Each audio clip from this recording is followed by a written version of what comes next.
Chapter 11, Breach Point. The breach point was never meant to exist. It wasn't a door.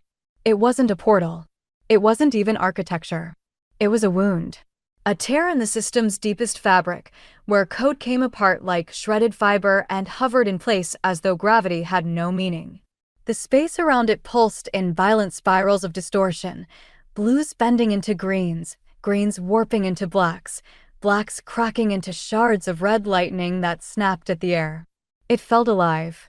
Lucio said it best, "This is what a nightmare looks like before it remembers it's supposed to be a dream." Raymond snorted. "Yeah, well, this nightmare owes us money." The core four stood at the edge of the breach, each of them still recovering from their battles. Darrell weak from lockdown, Al drained from stabilizing the uplink, Lucio pale from the neural trauma of the deep dive, and Raymond bruised and shaking from the pulse cannon's recoil. Yet here they were. Because there was no one else. No backup. No reinforcements. No higher authority. Just them. Darrell stared at the swirling vortex ahead, the overlock's faint green glow trembling along the cracks of his armor.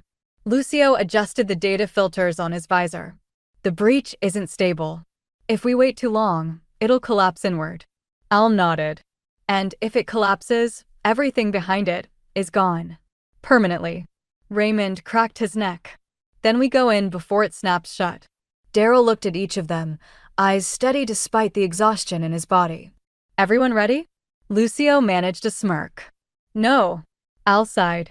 Not even close. Raymond shrugged. But let's go anyway. Darrell nodded once. Together, they stepped forward. The breach swallowed them whole. The other side. The transition wasn't travel. It was disassembly. Their bodies dissolved into streams of glowing particles, pulled through layers of shifting geometry, fragmented, refracted, and reconstituted on the other side. When they landed, each gasped because the world in front of them wasn't a sector. It wasn't anything they recognized.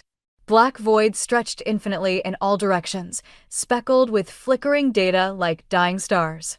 Floating platforms drifted without anchor, rotating in slow, impossible angles. Streams of corrupted code fell like waterfalls from nowhere to nowhere, dissolving before they touched any surface. And at the center of it all, a massive chasm pulsing with red light. Lucio stared, breath caught in his throat. This isn't part of the system. This is beneath the system. Al nodded. We're standing inside the architecture gap the space code isn't supposed to touch. Raymond peered over the edge of a drifting platform. Looks like a place for something terrible to live. Darrell clenched his fists. It is. He could feel it. A presence. Like a weight pressing down on every cell in his body. Like something enormous was watching. Lucio moved closer to him. Darrell, your overclock is reacting. Green light pulsed along Darrell's arms, brightening every time the red chasm surged. It doesn't like whatever's down there, Darrell murmured. Al stepped forward. No, it's resonating with it. Darrell stiffened. Meaning? The energy, Al said softly. Your overclock. The phantom corruption. They share a structural frequency. Raymond blinked. They're related? Lucio shook his head. Not related. Opposites. Darrell's eyes narrowed. What? The overclock is designed to counter corrupted energy, Lucio explained. It's why it nearly destroyed you. It's not stable because it's fighting something inside the system. Darrell stared down into the chasm. The red pulses below brightened in response. Al swallowed. The Overlord. Raymond muttered, "Oh, perfect." The breach reacts. The chasm pulsed again. Louder. Harder. And then the world shifted. The floating platforms jerked violently as gravity twisted sideways. The streams of corrupted data whipped into spirals, forming vortexes that tore through the void with shrieking distortion.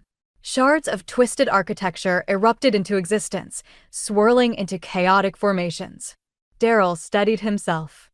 The breach knows we're here. Lucio scanned frantically. It's collapsing the environment. Al pointed upward. Look. Raymond looked. And the humor drained from his face. A massive tendril of red code unfurled from the chasm like a serpent, stretching upward into a towering column of corrupted energy. Symbols crawled across its surface like insects. Raymond exhaled slowly. That's new. The tendril whipped through the air, lashing across the nearest floating platform. The structure shattered instantly, exploding into fragments of code that dissolved into nothingness. Darrell gritted his teeth. Move. They leapt to another platform as the first few disintegrated behind them. Lucio shouted over the roar of collapsing geometry. It's trying to seal us inside. Al tapped his visor. Or kill us before we reach the core. Raymond glared upward. Not happening. He sprinted forward and leapt toward a drifting platform just as the tendril swung toward him. Red lightning crackled along its length. Raymond! Darrell yelled. Raymond turned midair, raised his arm, and fired a micro-burst of pulse cannon energy. The blast hit the tendril, knocking it back a meter, just enough for Raymond to land safely. Lucio gasped. You still have energy left? Barely, Raymond muttered. That was my last spark. Darrell landed beside him. Save your strength. We need you alive. Raymond shrugged weakly. No promises. The core approach. The platforms drifted toward the chasm's edge, drawn by a gravitational pull none of them quite understood. The closer they came, the louder the pulsing became, a sickening rhythm that vibrated through their suits, their visors, their bones. Darrell felt it most acutely. Each pulse strengthened the overclock inside him. Lucio noticed. Darrell, your readings are spiking again. Darrell didn't answer. He was staring down into the chasm, at the swirling maelstrom of red energy far below. At the center of the storm, a dark shape twisted, flickering with fragmented limbs and glitching contours. A silhouette. Huge. Humanoid. Sleeping. Waiting. Al whispered, the Overlord. Raymond shook his head. If that thing wakes up full form. Lucio finished the thought. The system dies. Darrell inhaled slowly. We have one chance. One. The pulsing surged again. The platform shook. Darrell turned to face his team. This breach is the gateway to the Overlord's core. If we don't stop it here, now it escapes into the system proper. Lucio nodded grimly. Then we go deeper. Raymond groaned. I really hate this plan. Darrell managed a tired smirk. It's not a plan yet. Al raised a brow. Then what is it? Darrell stepped to the edge. A beginning. The chasm roared. Red lightning shot upward. And the core four leapt into the breach together. Toward the heart of the corruption. Toward the Overlord's domain. Toward a battle none of them were ready for. But ready or not, they were already falling. And the darkness below welcomed them.